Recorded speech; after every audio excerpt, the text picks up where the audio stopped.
That's right. All right.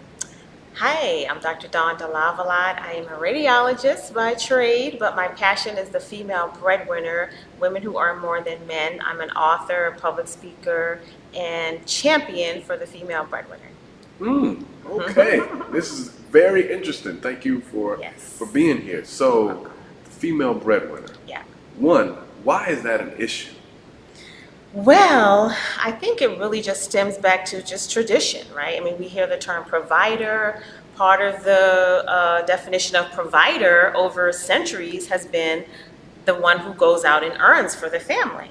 So it's a matter of these definitions are changing. It's a matter of expectations are changing. Oh, expectation of your husband versus your wife. Women are more educated and more leaders than ever before. So then it becomes possible power struggle, right? She's a leader all day, every day from 9 to 5, and then she has to come home and potentially step into more of a subservient position. These are all modern challenges in these relationships, and we got to start like facing it head on. Okay. Yeah. So, that brings up a few questions. One, do you feel as though there needs to be certain roles in a relationship or in a marriage?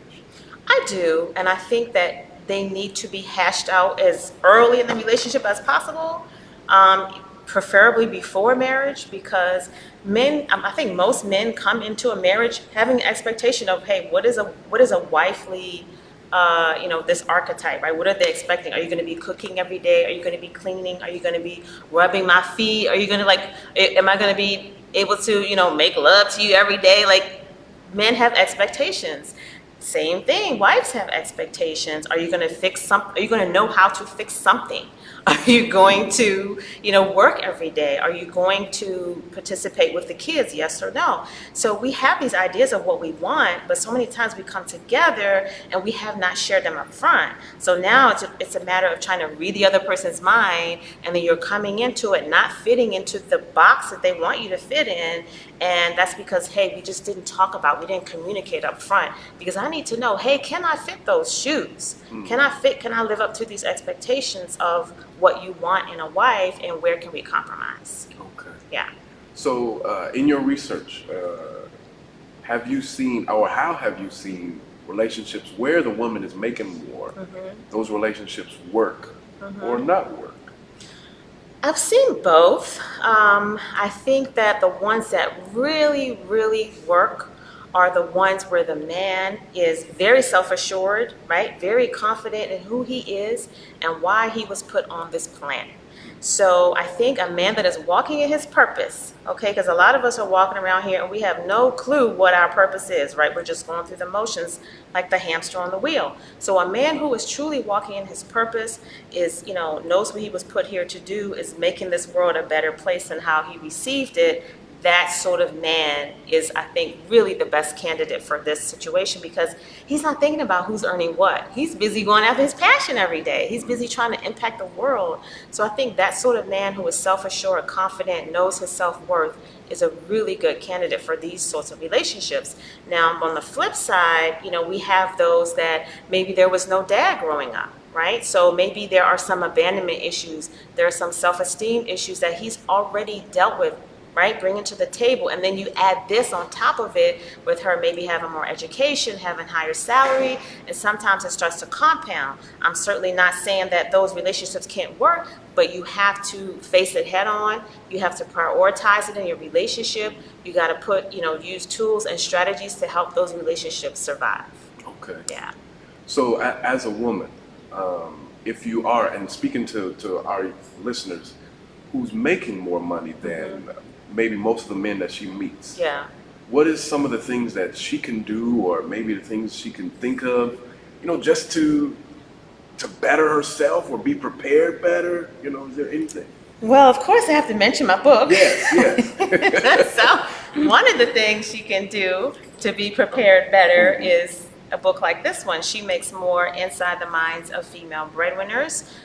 It's all based on interviews with women in this circumstance, so it will help her to see what their stories are, right? See what she's going to be up against in these relationships. And also, like I say, learn what the tools and strategies are that are going to help those relationships survive.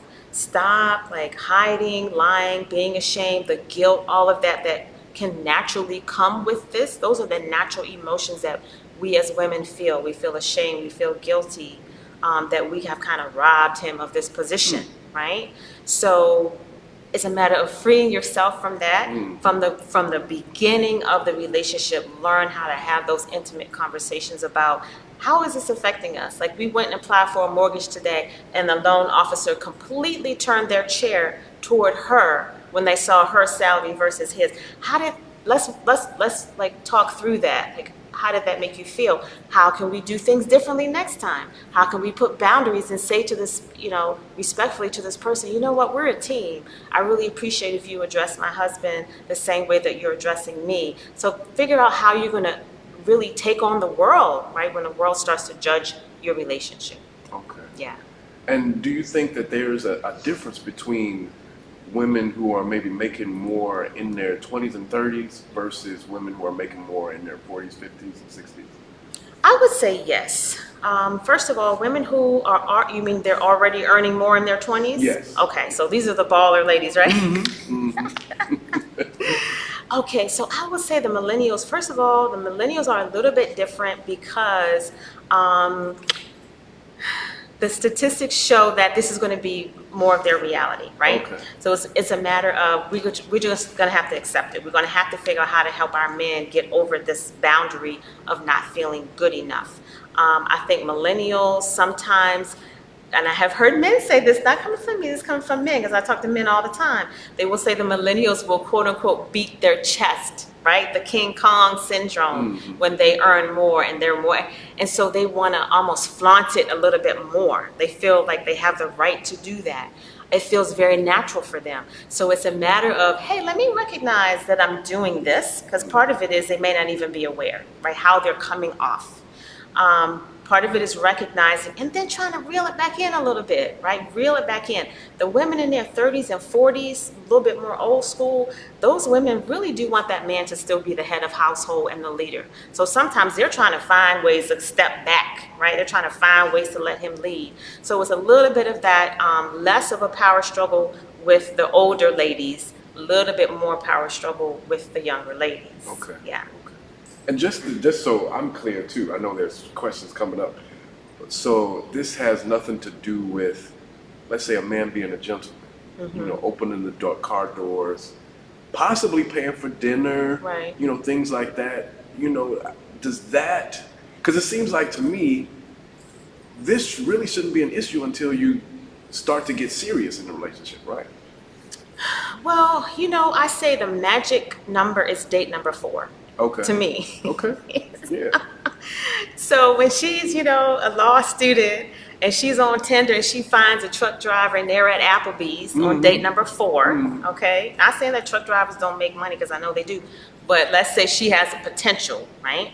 I think you got to face it head on, because she needs to know, hey, is this even something that you could even buy into, right? He may not even be processing what she does, because a lot of women nowadays, they don't even tell because they're afraid of being rejected. They don't tell they're in this high power position or they're on this path because they're afraid that men are going to reject them and judge them. So little white lies, instead of saying she's a law student, she'll say she's a paralegal, right? We try to chop ourselves down a little bit, right? Because we want to be accepted, which is kind of sad, but it's reality. So she has to find out, hey, date 4, can you ever be with a woman that earns more? If he says, no, that's not, my dad had never told, she needs to know that, because that needs to be the last date.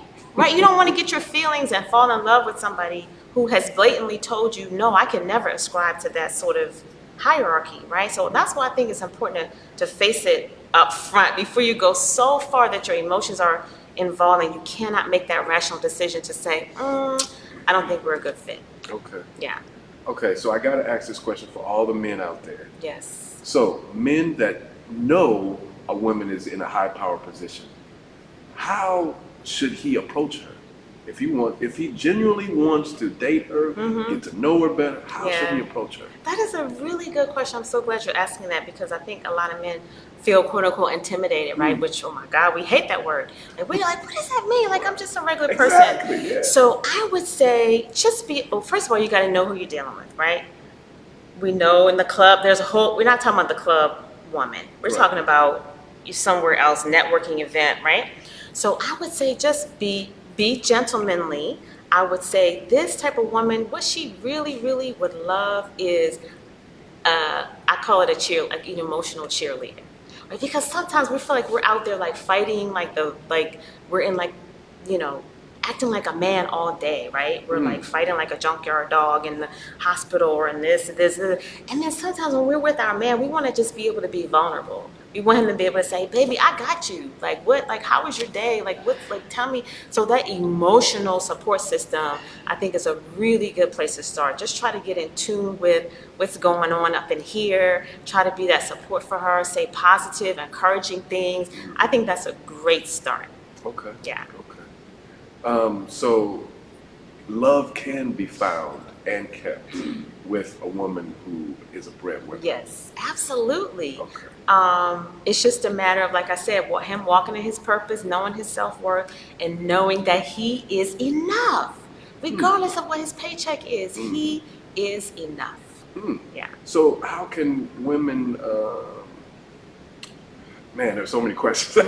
How can women who do make more, how can they support a man and reinforce that he is enough sort of mindset? Well, I think, one thing, like I said, is that if you do choose or fall in love with a man who hasn't found his purpose, part of what you can do is help him along that path, right? Start asking those questions. Well, if you never had to work a day in your life, what would you be doing every day when you get up? How do you want to impact your world? What is that little thing that you've always wanted to do in your spirit? Whether it's working with kids or cooking, like culinary school or barber shop or whatever it is, try to help, can I be instrumental in help getting him, more toward that path? I think is huge. Also, just having real conversations about what sort of leader he intends to be. What leaders did he see growing up? Like, what does it mean to be head of household to him? How was he taught to lead? And start having real conversations about the type of leadership that you need, right? Because if you do want that man to be head of household, he has to understand, what does that look like to you? What kind of leadership style are you going to respond to? What do you want from me? Do you want me to be able to fit? Like, I always go back to fixing something, because I love men that can fix things, like the handyman. I don't know what it is. I love it. A man who can fix something, or a man who's really good with, right? How about a spiritual leader, right? A man who's able to keep her intact spiritually. A man who is, good with money. He may not have the higher salary, but he still knows how to create a budget. He still knows how to put this family on a path of wealth creation. Even if he doesn't make it, he knows what to do with it. And if he doesn't, he can go out and he can learn. So I think that's real important, to get on the same page as far as what kind of leadership she is going to respond to. All good. Do we have any questions? There's no questions, there's a lot of comments and conversations on an agreement. Yes. One thing I want to ask though, because when we talked yesterday, you mentioned that you did interviews with people that were covering, like they didn't want their face to be shown in interviews. And I kind of want you to talk a little bit more about that and why you think it is that people are ashamed to even be seen having these conversations. Yeah. Well, what you're referring to is actually, I created a video series called Inside His Mind, where I interviewed 6 men who have experience with female breadwinners, all about their experience, all the things that they can share with me, but they don't necessarily share with her.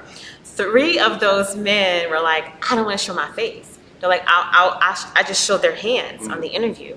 And then by the same token, when I did a recent live small group with female breadwinners as a wrap up to this online summit that I created, of the 8 women, 5 of them didn't want to show their face. So we are still living in a society where we are still seeing this as taboo. right? We still don't want to raise our hand and say, hey, this is my situation.